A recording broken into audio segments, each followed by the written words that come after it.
From Beyond Marketing, it's the 20-Minute Call, a podcast about the dreamers, boundary pushers, rebels, and champions of the skydiving industry.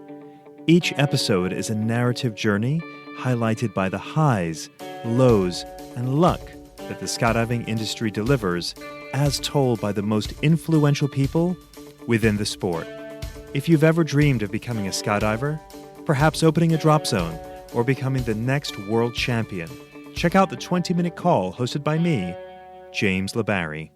My guest today is one of the most interesting people you'll meet in skydiving, and it's not because of any world record or any competitive skydiving accomplishment yet. Efrain Vega de Verona is a modern-day humanitarian who has made helping people part of his everyday life. My awareness of how unique Efrain is came in the midst of the pandemic when I read about him on global news sites about his adopting a grandma while he and his partner Ingrid were on lockdown in New Zealand. Further research on Efrain showed me that this altruistic expression wasn't a one-off. In 2017, Efrain responded to the needs of Puerto Rico in the aftermath of Hurricane Maria. He coordinated efforts with FEMA and World Kitchen, making multiple trips to distribute relief supplies across the island, touching countless lives with 300 pallets of food and water. What makes Efrain so interesting is he, like others in our community, have cut away from the status quo to live a life on his terms. Efrain used to work for the Department of Defense as a quality engineer, a coveted title equating to security. But, tired of the grind, Efrain walked away from a healthy salary to chase his travel dreams and live life on his terms. I hope you'll be inspired by today's guest, who is living life fully while giving back and inspiring others along the way. Welcome to the 20-Minute Call, Efrain Vega de Verona. Thank you. That was quite an intro. Hi, I'm Efrain. I've never done this before, so and pardon. I don't know if you hear background noise. I'm always doing something or on the run, so this was the most perfect setting I could get to do this today. No problem. Anyway, like I said, I've never done this before. Thank you for having me. This is super cool, and I'm excited. Great. I'm excited to have you here with me. I'm excited to share your story, to learn about you some more as well, because you're a guy I've been wanting to have a conversation with for a long time. So for those listening, how about we just set the table, if we will? Where are you originally from? What's your background? I'm originally from the beautiful island of Puerto Rico. I was born and raised there, and that's where I learned how to skydive. Pardon the rooster. I don't know if you heard that. But so when I was 25, I was offered a job. I went to engineering school in Puerto Rico. I was offered a job for the Department of Defense in Los Angeles. I was pretty lucky to get that. That's a long story, but I got pretty lucky to get that job in itself. And so I said, yeah, screw it. Let's go to LA with $300 in my pockets and nothing else. And 8 years later, it was a great job. I learned a whole lot. And 8 years after that, I decided to, me and my partner, we decided to start our own business, which is renting motorhomes. And that began from a motorhome that I had that I used to go to Burning Man on my third trip to Burning Man. And after Burning Man, I decided to rent it on the side, and it rented out for the whole year. I could barely use my own motorhome. And so we got another one, and then another one, till we had a fleet of 16. And, even before that, once we had maybe 6 or 7 of them, I just decided to quit and go for it and see what happens. Here we are. This is a trend. You are a risk taker. I think anybody that's an entrepreneur is a risk taker for sure. But before we get into all that, right, like what fascinated me about you, Efrain, is your generosity of spirit. Where does that come from? Is this your parents? What is this? It definitely comes from my parents. My dad has always been the mayor of whatever town he spends time in. He knows everybody and he's, friends with everybody. And my mom, since I was a very young kid, she was always taking refugees from Cuba or from Haiti or from the Dominican Republic, and she was harboring them. Maybe I shouldn't be saying this, but she was harboring illegals in her home, and then having them, meet a lawyer friend of hers and going through the process of becoming a U.S. citizen, even though they crossed illegally to Puerto Rico because they were running away from the terrible lives they had back in their respective countries. I'm actually half Puerto Rican, half Cuban. My dad's Puerto Rican from the countryside of Puerto Rico, the coffee fields. And my mom is Cuban, and she's a product of running away from the whole Castro regime. She understood what it's like to run away and leave everything behind, and she helped a lot of people go through that as well. So I believe that's where I get it from my parents, is like just helping people out whenever I get a chance. Extraordinary. And you said you made your first skydive. Well, before we get there, do you have siblings as well? Yeah, I have a big sister and a little brother. The three of us are all 11 years apart. And I have another sister from my dad's side. Before leaving Puerto Rico, you made your first skydive. What was the circumstance of that? Puerto Rico I know they have a few drop zones, but not the biggest skydiving country necessarily. How is it that you made your first jump? I went to the only drop zone that was in the island. I believe this was 2012, 12 or 11. I was studying for a test with a friend. I believe it was a math test. And he was a skydiver with 50 jumps. He talked about skydiving, how he went jumping in the morning, then went to work, and then went to a night class, and then went to study with us. And I'm like, that seems like a hectic, crazy, packed day. It sounds like something I would love to do. And so I went with him to do a tandem. And even on my way there, I was like, I just want to do this, I just want to jump by myself. I don't want to do a tandem. But, that requires planning and more money. So I just did the tandem, and weeks or a month or two later, I started AFF in Puerto Rico.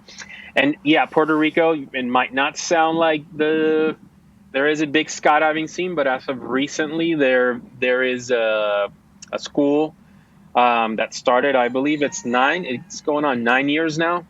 The skydiving scene in Puerto Rico has blown up ever since this new school drop zone opened up. It's called Skydive Puerto Rico. There's a caravan, which we didn't used to have. Puerto Rico didn't. It was always a 182 or a 206, and now we have a caravan. Always a turbo aircraft, and the scene has grown. The level and everything, and the energy has grown a whole lot since this whole group of folks started a new drop zone. So yeah, there is skydiving in Puerto Rico. It's not anymore. It used to only be during the boogie time that famous Puerto Rico boogie, but now it's a year-long, really fun jumper-friendly drop zone. Efrain, help me understand your personality, because you are a prodigious traveler, always on the go, it seems like. You just got back from Burning Man, which we will talk about. You are like Action Man. Like when I think of you, there is like adrenaline in your veins. You're either doing or helping, but in constant motion. Can you explain your personality to me? Like, make me understand you a little bit more, because you have an energy that I wish I had. Well, I guess we'll start with the whole psychiatric aspect of it. I was diagnosed with ADHD when I was 9 years old. I could never sit still in school. I cannot sit still till today, and I guess that affects me a whole lot. Growing up, I had a bunch of problems, with so much energy and so much if I get bored, if I got destructive, or I just did all the wrong things. I got kicked out of high school. First semester in college, I didn't really click on what I thought I wanted to study, which was political sciences. And then I got to, switch it up to engineering school and got a very challenging career from there on. And that and skydiving are the two things that allowed me to channel the whole, ADHD craziness, which has been, that's, I guess the rest of my life has been trying to channel all this energy into good things instead of bad ones, which is not easy. A lot of us try to go about it with medication, with, with therapy. The way I do it is to just channel it into things that appeal a lot to me and that are not necessarily bad. So I travel as much as I can. I don't sit in an office anymore. I hate sitting in a cubicle. So I got that out of my life. And I have a beautiful, awesome partner, and both of us just, whenever we want to do something, we go and do it. And we obviously have the means, or try and have the means to do so, which was another journey on itself. So explain to me, fill in the gap from a guy who got kicked out of high school, who sounds like, I don't know if you didn't finish college or had problems. I did, yeah. At least you did, okay. Yeah. But challenges in that first year to, when I read in your bio, quality engineer, Department of Defense, when one says that or one hears that, I go, wow, smart guy.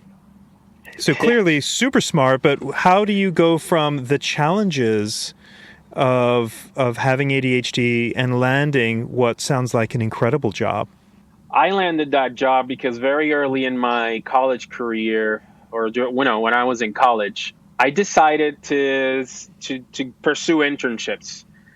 Only, if I only stayed in a classroom, I was gonna probably quit and not finish school. But I decided to take less courses and get an internship on the other side of the island that I had to drive 2 hours away for, in an aerospace manufacturing company. And that immediately livened up or re-sparked the interest I'd had into, because I almost also quit engineering school. I was like, I'm just sitting in a classroom all day. And I'm sorry, I'm always scattered, but for example, every math course that I took, I never went to the classroom. I always sat down with a professor and I asked them, do you mind if I just read through the book and I have a session with you a day before the test to make sure that I'm not going to make this whole thing up? I can't study in it. I can't sit in a classroom. I can't listen to people asking questions. It's just, my brain is going at 1,000 miles an hour, and I'm going to try and do this myself. And then I'll go, any questions I have, I'll ask you about them. And so I managed to be one of the top in every math course that there was, calculus, EQ, differential equations, everything. But it was all because I just had to do it on my own. And the same thing was with engineering school. Like I had to cut down on going all the time to school and find myself a job where I could apply engineering while I was going to school. And it took me maybe an extra year to finish school. But by the time I finished, I already had an internship from an big aerospace company. And I also was shipped out for a summer to a Navy base to work for NAVSEA, which is the Navy's civilian engineering agency. So I had a really packed resume before I graduated school, and I managed to go through school. And so that's how I got, an offer to work for the Department of Defense. I wasn't a student with just a degree. I was a student with a long job record by the time I was ready to go for a full-time job.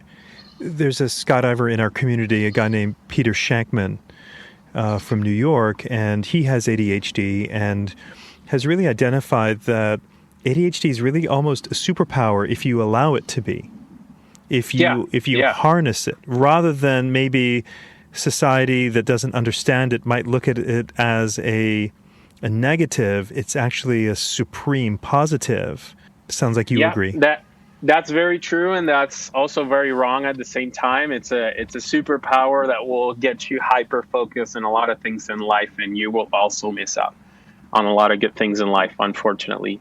I have friends that have kids that are going through that right now. I even, my sister even told me that my super brilliant nephew was diagnosed with ADHD, but I'm sure he's fine. He's not at the crazy adult level that I am, so he'll be fine. But I have friends that have kids that and I've seen like kids even at the like 20-year-olds now that I've met and I've sat down and talked to give them that same advice, that it is a superpower if you can channel it in the right direction. And it can also be very detrimental to you if you can't. I've gotten where I'm at in life because of this whole, thing that's wrong with my brain. But I also have problems. I have relationship problems. I have problems focusing on a conversation with someone. And I keep trying to do better, but it also has its drawbacks. If you can channel it to something positive, it is definitely a superpower. I believe that's what's gotten me to do all these crazy things, that like the whole Puerto Rico hurricane thing. It was just ADHD on steroids, I guess. We were talking about medication. I did Adderall when I was in college. I stopped all the way till I'm now 36. Maybe that was like 10, 11, 12 years ago. But now age is a thing now. So age is throwing me off again, or even more so. So I'm going back on low doses of medication for ADHD. So yeah. That's a little bit of explaining how the whole thing works. It sounds to me that you've mentioned multiple times that you have to know how to channel it. I imagine that there's conflict where there's sort of your traditional ways of learning for, a large segment of the population, and misunderstanding of how the ADHD brain works, and you having to find your own way, particularly coming from Puerto Rico. If it's anything like where I come from originally, which is Antigua, there's no understanding of that. And, you're sort of just marked as, for the lack of a better term, stupid, or he's very bright, but, not very book smart.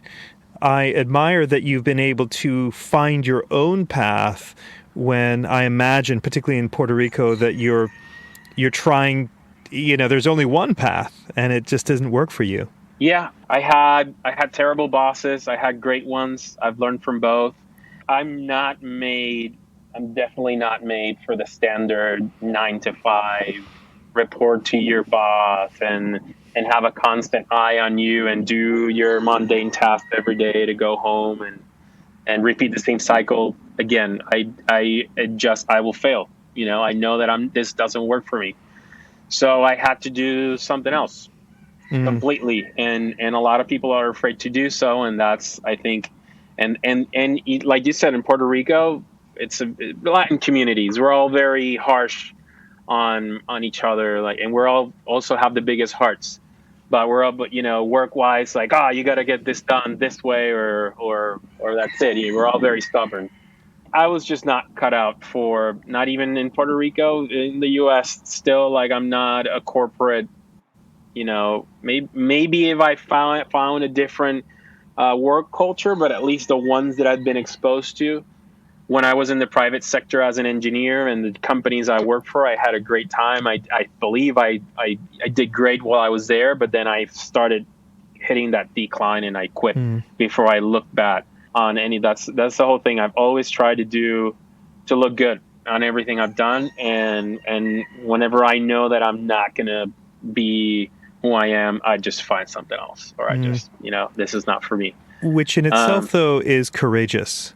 There's the status quo path, like landing a job with the Department of Defense, and you started at the top of the interview by saying, I was really lucky to get a job like that. It was a magnificent job. It was it ended up being a 6-figure job by the time I left, with great benefits. And I actually had one of the best bosses. That job was a dream job.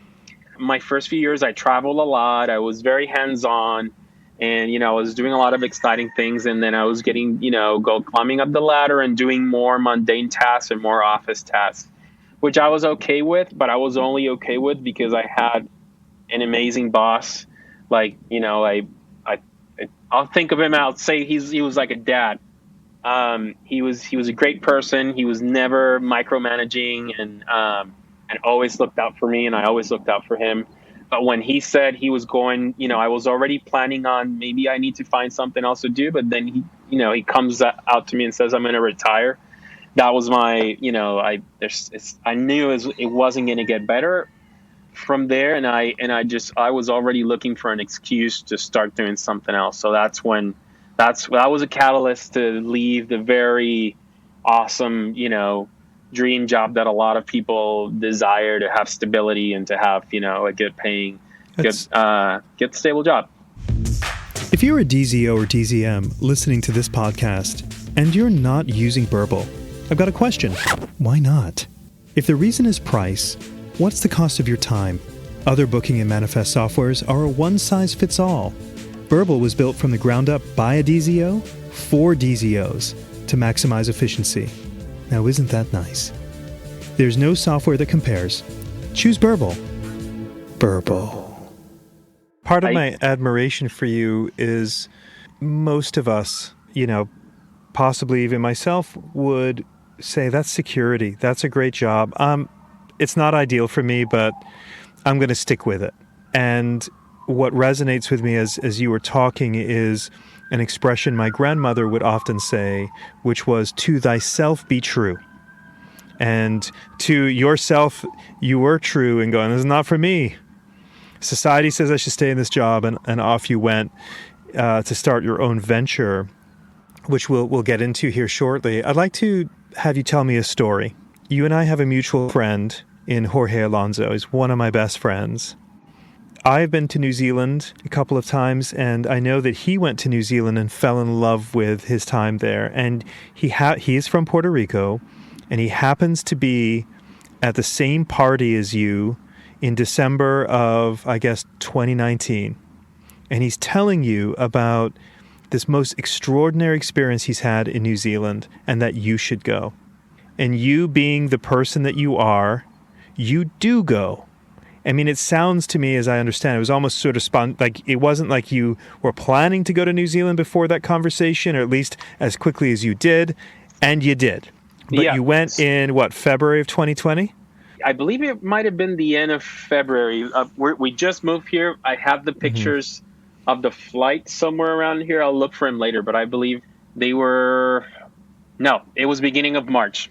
It was around the first week of March, second week of March. Which we all know what happened. Yeah. So, and I did meet, I don't remember if it was in a party. I think it was at a bakery in Puerto Rico in December. So I ran into Jorge in this bakery. I always go to Puerto Rico for Christmas. Like, there's no Christmas like the Puerto Rican Christmas. I'm sorry. I've been all over the world. Nobody celebrates Christmas like the Puerto Ricans do. So we go back all the time to party with our families and friends. I run into Jorge at this bakery, I believe. If not, it was a party. That's all. The other thing about ADHD memory is just your brain is like deleting and adding all the time. We're at this bakery, and we start talking about New Zealand, because I was thinking of gifting that as a Christmas and New Year's gift to Ingrid, to my partner, a trip to New Zealand. And he tells me like that it's one of the most beautiful places he's been to in the world. He's dying to go back. And I'm like, great, that's all I needed. Boom, bought the tickets. And then we buy the tickets. We show up in New Zealand. 2 weeks later, COVID hits. They shut everything down. They shut the borders down. And here we are, stuck in New Zealand during COVID. How long were you planning to be there for? 2 weeks. When I was trying to leave, I was leaving trying to leave with the flight that I had already booked.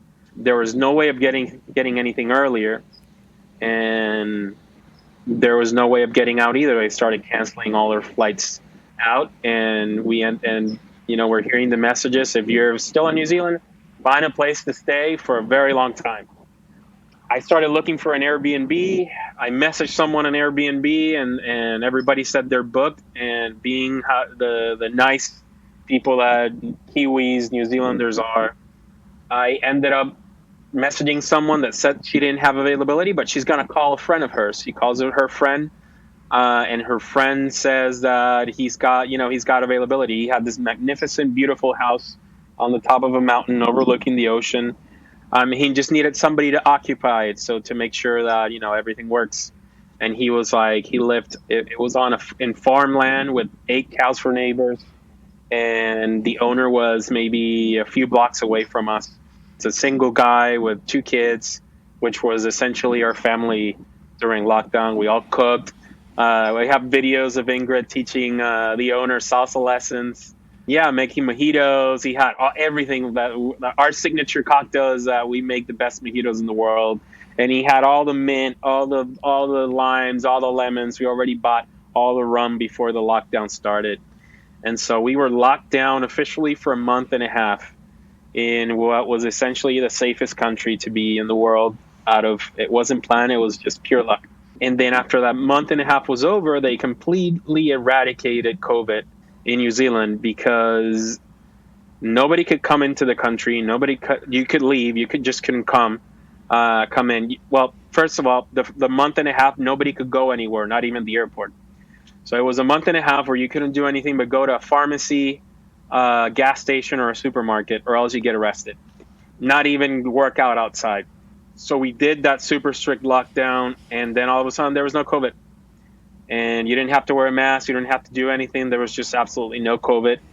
So Ingrid put her feet down and said, we're not leaving. If you want to leave, go back by yourself. And I was like going crazy. By that time we were already starting our business. We had an apartment. We had our cars, everything. And I went crazy, like, no, we got to leave. And she was the more adventurous than I was, and said, fuck no, I'm not going anywhere. You go back by yourself if you want. So I ended up staying. And 2 weeks turned into the 2 craziest, most awesome, amazing years I could have wished for. The skydiving scene over there was pretty much riddled by tandem factories. There were no tandems. So all the drop zones there that were equipped with caravans and everything you could possibly need started catering to fun jumpers. And Ingrid and I were there for that. There was maybe 5-6 boogies in the 2 years we were there, and events happening every weekend. And there was no COVID. There were beer fests, games, everything, rugby. We went to absolutely everything. We lived in a van. We lived in a van for a year, and then Airbnb hop for another year. It was super cheap because there were no tourists. We were the only tourists around, or a few of the only tourists around. We lived in a van for a year, which is when you know that's the person when you don't kill each other. Almost did a few times, but we didn't. And we went up and down the entire country, both islands, both coasts of New Zealand, almost every national park, every major landmark, every drop zone, just about everything you could possibly do. And we totally fell in love with it. As a matter of fact, we just had a friend of ours that was visiting us from New Zealand 2 days ago. We ended up getting drunk, bar hopping in Hollywood with a tattoo of a Kiwi in her ankles. I don't know. New Zealand, there's nothing. The place, like a New Zealander told me, don't tell anybody that this place exists. Tell them it's a movie set. And that's just basically it. It's Narnia. It's one of the most beautiful places, one of the most beautiful, awesome people. And we were just super lucky to be stuck in the best possible scenario. I have thought that having been to New Zealand, I think 3 times, luckily, it is the most beautiful country I've ever seen. And often I've never been to a place where I'm like, I can't believe what I'm looking at for the beauty. Yeah. And one of the towns that you stayed, and I should mention, in that second year, I think you stayed at over 50 Airbnbs all over the place. Yeah. One of the towns that you stayed in was a town that I stayed in that I fell in love with, which was Kaikoura. And it's in Kaikoura that I read about you taking care of a grandma. Tell me about that. How is it that you even got involved with this lady? Kaikoura is where I was, first of all, when they canceled our flight was out of Dunedin, which is in the south part of the South Island. And then I looked from Dunedin to the northern coast of New Zealand.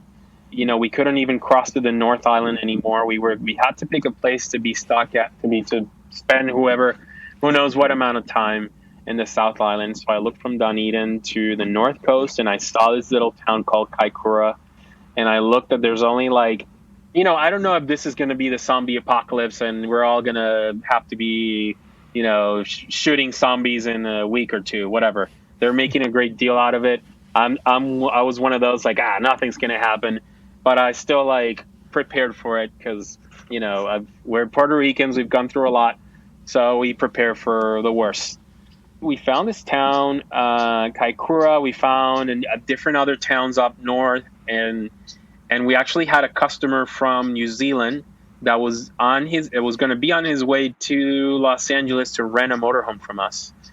And Ingrid messaged him and asked him, "Hey, we're actually in New Zealand right now, and we're about to be stuck here. If you had to choose between this town, and this town, where would you stay?" And he said, "Absolutely, Kaikoura." So Kaikoura is where we planted the flag and found that house. And then Ingrid and I both met helping out during Hurricane Maria, which is the worst hurricane we've ever had, at least in my lifetime. Her and I always like to do something. We don't like to sit around and just, twiddle our thumbs till things get better. So we contacted the local council, because I guess it's called a council there versus the mayor's or whatever, the town hall. It's called a council over there. We told them, we volunteered to help before. We've done a bunch of stuff. How can we help? And they just said, we have a list of elderly that need groceries delivered to them. Go do some grocery shopping and take it to them. And so they, out of that list, 190, I believe she was 90. She was 90 back then. She wanted a case of beer, of like Spites. I don't remember. DB, a case of DB Stubbies is what they call it. She calls the can Stubbies. And I'm like, I can do groceries and shop for beer for a grandma. That's my favorite job in the world. We showed up at this lady's house, and the first 3 times we visited her, she was, we were keeping our distance. But then by the 4th week, we all knew we didn't have COVID. And so we started coming in and hanging out and drinking beer and watching the news and having an awesome time with this lady. She actually passed away a few months ago. What was her name? Her name was Natalie. And yeah, she basically became our grandma, Kiwi grandma, during lockdown. And when lockdown was over, we were still, spending some time in Kaikoura. So we went out to grab a beer at the pubs she used to go when she was younger. She gave us a tour of the town, and we became really, really good friends. Mm. And we miss our Kiwi grandma a whole lot. I imagine you brought her a lot of joy in a very dark time. Yeah, and she did to us. She kept us busy, which is a very important thing to do. And so that's how this whole thing started. And yeah, from helping Natalie, I learned of you were on national news all over New Zealand, and then that seemed to creep out beyond the borders of New Zealand. How did you even be discovered? How did people even hear about what you all were doing? So I believe it all came about because on Kaikoura's Facebook page, they have it's a small town, and they have a Facebook page where everybody knows everybody. If somebody farts in a corner, it's going to be on that Facebook page. Somebody's gonna hear it, smell it, and talk about it. So I went on that Facebook page and I said, "Hey, Ingrid and I were leaving. We're complete strangers. We spent this time in Kaikoura, and we bonded with Natalie. We just need somebody to take over for us, not to just deliver groceries, but to give this lady some company. She's actually fun to hang out with. And we don't care about going to hang out with a 90-year-old person, but this was a very shocking turn of events where it's awesome going to hang out with a 90-year-old person that you've never met." And so I publicly posted pictures of our adventures. And I asked if somebody could please take over for us and Ingrid and visit Natalie once a week, at least. That post was picked up by a journalist from one of the newspapers in New Zealand that is from Kaikoura. She was living, I believe, in Christchurch now, but she's still part of that Facebook group. And so she picked it up, messaged me, and wanted to interview us about it. And that she posted the news, and she posted that article, and all of a sudden the Guardian is messaging us, and the Puerto Rico news is messaging us, and the whole thing blew up. When I follow you on social media, I mean, while we were in lockdown, and you and I had actually met before you very briefly because you were looking for a website and Jorge had you call me. And so I was aware of you going into that phone call. I looked you up on social and started following you. And watching your social media develop through the pandemic while we were in lockdown here was like the greatest joy to see, because it occurred to me that you were one of the luckiest people to be in lockdown in such a place. And because there was no COVID, I was blown away by seeing you going to a music festival and nobody wearing masks, and seeing your pictures from what looked like maybe the greatest year. It was almost as if you were watching someone that was told, you have 1 year or 2 years left to live. Go live as big as you can and help people along the way. That's what it looked like. And I was happy that, like, I was enjoying your joy of going, wow, this is unlike anything I have ever seen. It was amazing to see. I felt bad at times, my friends were all like stuck in LA or stuck somewhere fighting each other. COVID is not going to kill you, or COVID is going to kill you. I was in a place where nothing mattered because everybody went home. Everybody, even the people that didn't think COVID was a thing, they all followed the rules. They all went home. A month and a half later, there's no COVID. Maybe I wasn't even a person that agreed with much of it. I was in a country with no COVID, and I felt bad at times sharing all this stuff. But yeah, sharing it helped a lot. A lot of my friends messaged me, "Hey, I can't believe you're there. Like, please keep sharing and sharing and sharing and sharing and post everything." And I'm not going to sit at home. I just got the luckiest break in my life. Renting a motorhome over there was super cheap. Everything was super cheap. I'm just going to go for it. And we went for it, and we shared it all and had one of the most magical 2 years of our lives. And at times I did feel like maybe I shouldn't be posting stuff because my friends are having a horrible time. But at the same time, a lot of my friends were like, please, like, I'm just living through all these things that you're seeing there. I had conflicts about it, but whatever. I shared it, and my friends enjoyed it. And I don't have this Instagram where it's like 100,000 people. No, I only have my friends. Like, I don't share stuff with. I'm not an influencer. I don't have. My Facebook is not like 10,000 or whatever. It's just my friends. We shared it. We had a blast, and I can't, I don't think there's any other, there's no way to explain or relive that or redo that. It was just the right time and the right place. And Ingrid and I both just, it was Ingrid's fault, but we just charged through the whole 2 years. And another thing that seemed very fortuitous is, if you were, say, with your job still, I imagine you would have had to have been online doing your job for the Department of Defense. But when you left the Department of Defense and when you got to New Zealand, you'd started renting RVs, as you mentioned earlier. And I believe the name of your company is RV Pirates, which I love. Yes. Before I knew what you were doing, I'm like, how is he, not that I mean to get into your financial business, but how is he affording to basically what appears to be on vacation for 2 years in New Zealand? But of course, like, RVs were booming during COVID because you could be outdoors. So Was business good for Exactly. you, and you had someone stateside that was helping manage it? Yeah. So at the time, I had the RV business. It was half the fleet. It was about 7 RVs, 7 or 8 RVs. And I also, maybe 6 months before New Zealand, I started working for a startup. I started helping a friend start a startup. New Zealand happens, lockdown happens, maybe 3-4 weeks into, maybe 2-3 weeks into lockdown. We mutually agreed to cut ties with the startup just because they need somebody there.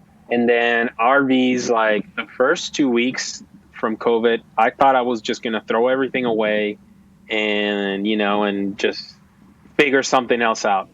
Like we would have gone to pick apples or grapes or whatever, or kiwis in New Zealand. After those 2 weeks where our calendar was like blank, everything was canceled. Maybe into the third week, people were going stir crazy, staying indoors. We can't go anywhere. What if we rent a motorhome and go camping and be away from people and just go camping? I already had a friend of mine, a really good friend of mine, that was helping us every time we left. We had to go for Christmas, or we had to go do something, or go on vacation. Our friend helped us out. He knew our RVs already. We had the conversation. Hey, do you think you can? Because 3 weeks, that first 2 weeks, the third week, our line blew up, our reservations blew up. 8 RVs wasn't enough. I talked to my friend. Hey, I think we could probably make this a permanent thing. And he said, yeah, sure, let's do it. He helped us. Bob helped us manage everything that had to happen here in Los Angeles, like picking up RVs, getting them ready.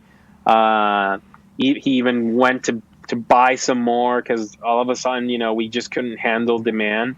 And we ended up from 8 to 16 units in the course of a few months. My old roommate also helped me. My old roommate Ryan flew to Vegas to bring RVs back, and that's how this whole thing started. It's something that I actually wanted to do. I always wanted to try and do something virtually that I can manage remotely, and I was forced to do it, and we did it for those 2 years. Let's just take a score here, okay? Let's just take a tally of where we are. COVID happens. You are trapped in the most beautiful country in the world that is so stringent that there is no COVID, which allows you to move around while no one else in the world is.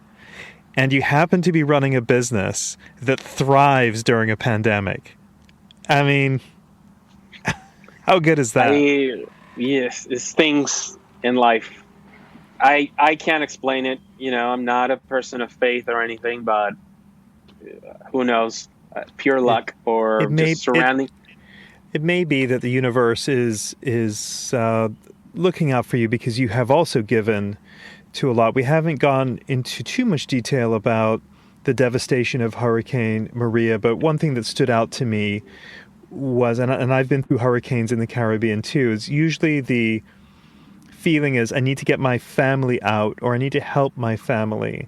And I know that you not only went down there with tons of supplies, got your family out, but then went back and came back with even more supplies.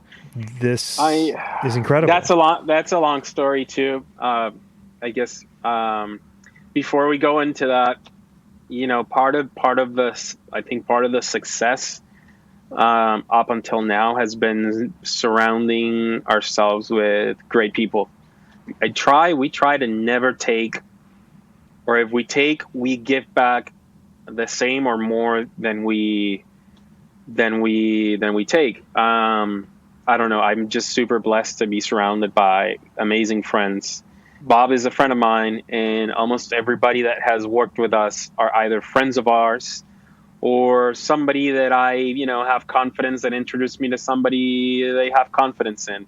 I don't think we've ever gone and done something, deal with people out of the blue. It's mostly like good people we know and good people that we know, that we ask about good people they know. That was a key to those whole 2 years of being able to run things remotely, is just having dependable friends. Let me ask you, Efrain, you have seen, with all your travels, you've seen the best of humanity. You've seen the worst of humanity. You've seen people in dire straits trouble, some of whom you've helped. With all the bad that you've seen, how do you remain positive?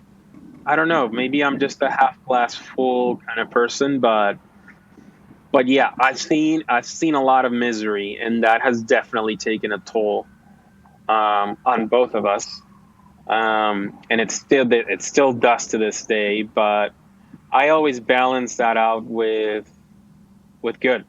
Like whatever we did in Puerto Rico, whenever it hit 5, 6 o'clock, I went out. I went and did something. I found a hole in the wall open somewhere to get everything, to get all the bad washed out, or at least, manage to make it bearable, because I got to see the island that I'm from, in the worst of its shape and the worst of it. Not a lot of us experienced that. A lot of us were born in the capital or raised in the capital, or very sheltered from seeing things that we don't think it's true. But, in all honesty, Puerto Rico is a third world island. We thought it's part of the U.S. Whatever. That doesn't mean anything. There is a lot of misery in Puerto Rico. And I was seeing that, and I was showing that to the world, and to the world we know. Like, there's a gentleman that lives in this house, and, you've probably seen the pictures of the people we saw in the conditions they were living. 80-year-olds with feet of this size from the shitty food they're eating, the medical care they're not getting, and the attention they don't get from people that are supposed to take care of them. It's just not one case. That is hundreds of thousands of people. Not only in that age group, but like up and down. Like, Puerto Rico it's a third world island. There's no way, people can talk their way out of that. Oh no, that's not true. Like, it's a very poor island, and experiencing that and seeing, getting to see what we saw during the hurricane. I even lost track of what we were talking about. It was very hard. It's very tolling. Now I remember. Sorry. I'm just getting back to some of the things we experienced. We lost people. There was some people we couldn't save. We just didn't have enough time, or couldn't get stuff to them. There is a lot of bad that took a toll on both of us for the rest of our lives. But I wouldn't have it any other way. And I said, I balanced it out with the good. I skydive. Yeah. I skydive my face off. That's one of the things that helped me the most throughout life, is jumping out of an airplane with your friends, and then drinking beer and having a blast, a bonfire, partying with your buddies after you jumped out of perfectly geared airplanes for a whole day. That's how you channel the bad. You balance the bad with good. I go travel. I go out. I do. I don't go home and cry, or I'll do it, but I'll go out an hour later or something. We always stay. Ingrid and I are always on the move. We're always doing something. We've taken a lot in, but we take a lot of good in as well. It seems that many people would feel despair and maybe hopeless when you see so much suffering. But I think it's healthy to also embrace and appreciate the life that you do have, and you do that. I've seen your social media, which brings me to your affinity for Burning Man and the celebrations that happened there. And we were trying to get an interview scheduled before you went to Burning Man. It didn't happen, but you went. And when I saw the photography from this year's event, I think about what my friend Maxine said. I didn't have a fear of missing out. I had a joy of missing out. It looked like, I mean, and this is why I'm so fascinated by your personality, Efrain, because when I see like that mud and just the dirt, and I think that is the last place on earth I would want to be. And for you, the takeaway was that was the greatest time. And I'm glad we are having this conversation now and not before, because it's great to bring this up. The news were all broadcasting the worst of it. The few thousand people that ran away, they couldn't deal with the mud. Burning Man happens in one of the worst places in the world to have a party. That's the whole point of it. It's not a beach. It's not a convention center. It's not a place with air conditioning. It's in the super dry desert with super fine dust. When there's rain, the super fine dust turns into clay. It's not even mud. It's clay. You can't walk. You start walking, and maybe a few steps into your walk, the clay starts building up on the bottom of your shoes, and it's like it's a blob of clay in your shoe that weighs 30 pounds. So now you have 30 pounds. You can't walk. So what do? I strap trash bags to my feet so the clay doesn't stick to my shoes, and I party my ass off in the worst place you could think of having partying your ass off. So the news portrayed that whole rain being one of the people are stuck there, they're dying, they're going to send FEMA, there's cannibalism, there's Ebola. A lot of it was actually made up by burners themselves to keep people from coming to Burning Man. And a lot were just made up by people that don't understand what the whole reason behind 70,000 people in the worst place possible. It brings the best. It brings the best in people that can handle a situation like that. And for a lot of us that have been going to Burning Man, it's not going to be all of us, but for most of us that have been going to Burning Man for years now, and I even met people that was their first time and they were ecstatic about it. This was one of our favorite burns, because I knew it when that rain started coming down. I'm like, this is going to be awesome. Like, there was a lot of people panicking that came back and were like, wow, this is the best thing ever. But as soon as the rain started coming down, I knew it. Like, I don't know if you read my post, like Ingrid and I were both thrive in chaos. And, I think our love grew from chaos, because we met during that crazy hurricane. And when that rain started coming down, I knew it. Like, this is going to be it. The very next morning, I put down this like unicorn onesie. I grabbed the giant boombox and I put Everything Is Awesome from the Lego movie, blasting it on the streets, and people started jumping. Everybody in my camp started jumping. And, all of our campmates that we've been going, a lot of us we call ourselves veterans. We've been going for quite a bit. We're like, let's just throw a big ass party in the middle of the fucking chaos. And our corner was in the news. I think I saw this on CNN or I don't know. There was a bunch of news. I haven't really kept up with where we ended up, but I know that, one of our camp leads was interviewed by TV crew and everything, that over a phone or something, because we were partying. We partied when the rain started. We partied for 48 hours.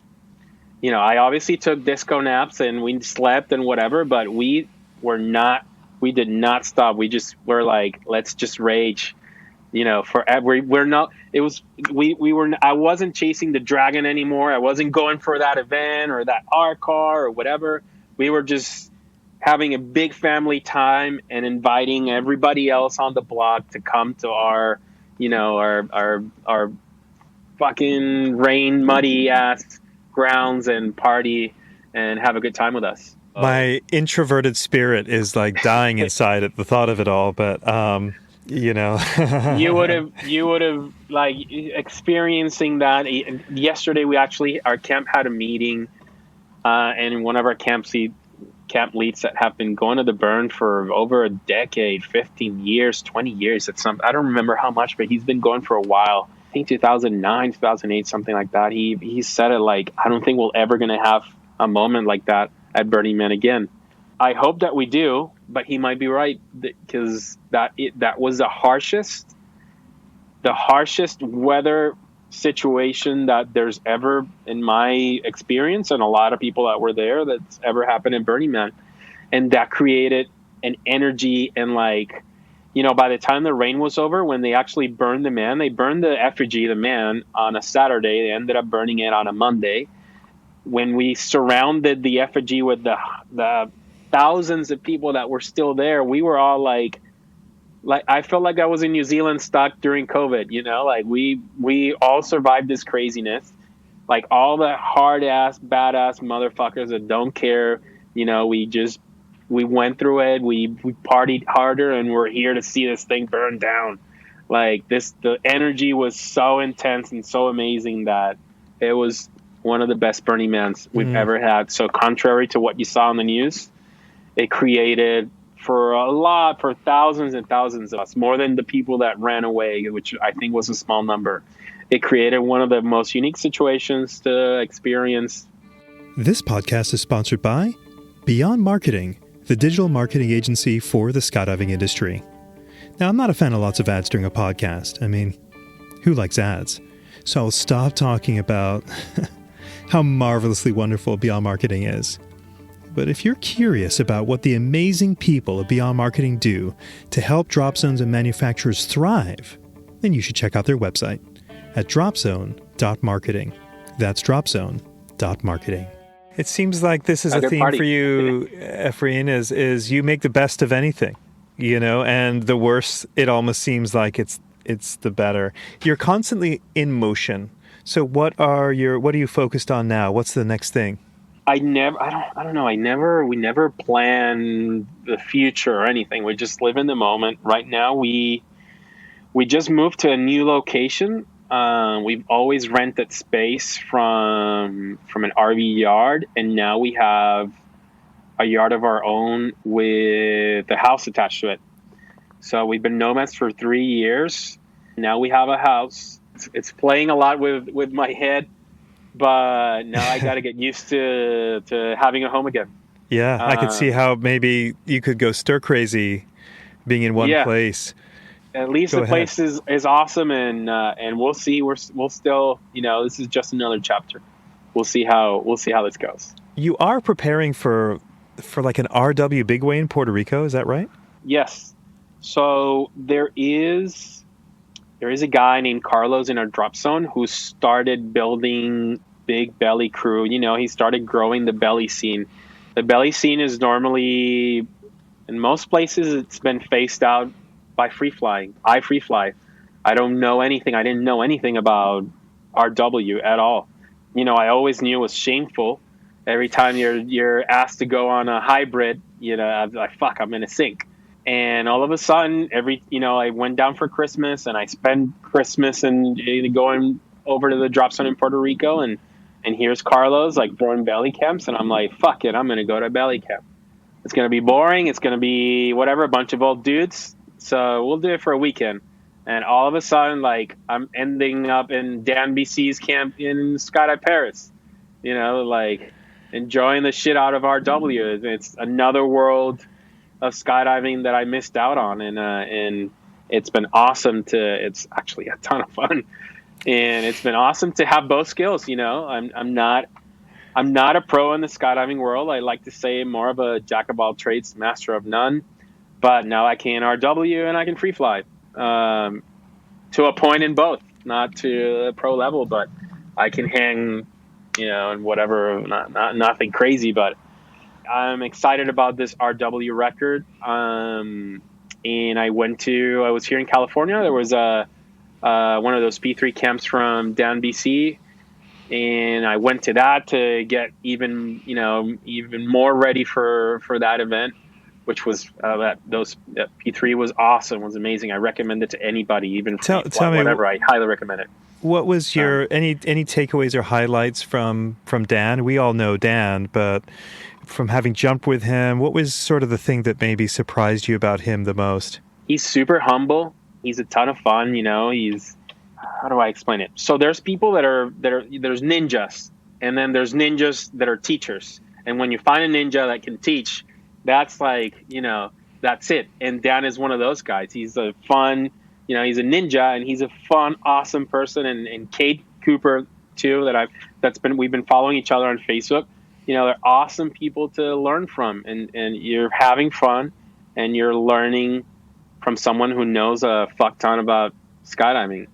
So that to me is the most important quality. I'm not there. I can't sit in a classroom and listen to the shit all day. I have to go and make it a thing that I enjoy doing. And that's exactly what Dan and Kate and that whole, the whole group that was there do. And he's great at explaining how to fine tune, because I like when I'm trying to do something, I always try it. I'd like to, if it's one small thing, I want to fine tune it. And, he was drilling me on how to fine tune my exits and the Skyman exit, RW, whatever, doing all the crazy fun stuff. He's good at telling you, do this and you'll get it, and you do it and you get it. It's awesome. So, So I highly recommend it. I highly recommend it to anybody to do one of those camps. So it doesn't matter what discipline you're in.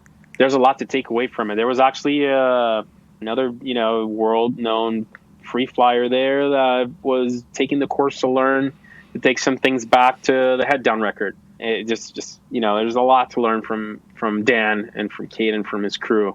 So I definitely recommend it. And that was part of, go there to bring it back to Puerto Rico with you for that RW record.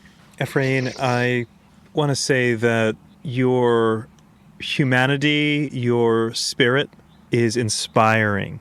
You live hard, my friend. Thank you. And I try. It's you live hard in a positive way. It's joyful. One thing that I also appreciate about you is not trying to be too cool. And I say that because I see that you're sitting down.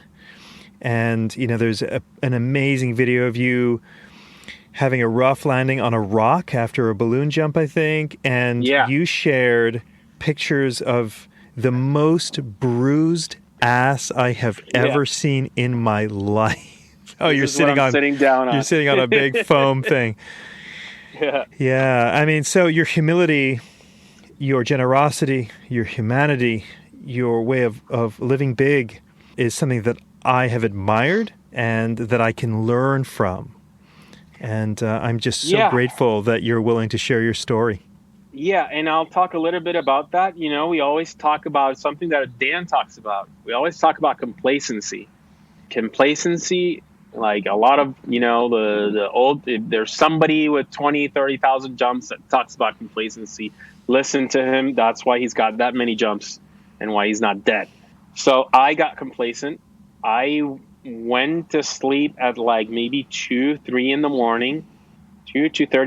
I woke up at 4:30. So I slept an hour and a half. And I jumped in a car, drove an hour and a half away, and I packed my chute in a parking lot. Really rushed. I went and joined some friends that were visiting on a hot air balloon jump. And I was already having doubts about it. Like, I haven't slept. Like, I haven't done, this is crazy. But I'm a superhero, whatever. I've done this before. Nothing's going to happen to me. So I get on the balloon, rushed. Like, I'm late. I run into this balloon. I didn't plan where I was going to land. The last time I did a balloon jump, it took off somewhere in the same vicinity. And I was, like, lucky enough that I could just fly all the way out to Skydive Paris and land in the Paris grass. This time, I thought it was going to be the same situation without even asking. I just assumed. We all know, assume you make an ass out of you and me. So I assumed I was going to be able to land in Paris, and I ended up actually asking the pilot halfway through the balloon ride, can I land in Paris? No, we're going to be far the fuck away from Paris. I jumped. I opened my chute. My friends jumped already. I did not pick a good place to land. I only selected my landing area a few feet, like a couple of 100 feet away from it. And by the time I was on final, I was too late to go anywhere else. But this area that was completely full of rocks and boulders. So I had a choice, like I'm going to land in a fucking field full of rocks. Do I fuck my legs up or do I fuck my ass up? I raised my legs and I fucking bounced straight and I hit this boulder ass in. I could have either ended a paraplegic or I could have lost my legs if I went for my legs. So, hit my ass super hard. My ass was like fucking, it's terrible. The pictures are terrible. Broke my tailbone completely off.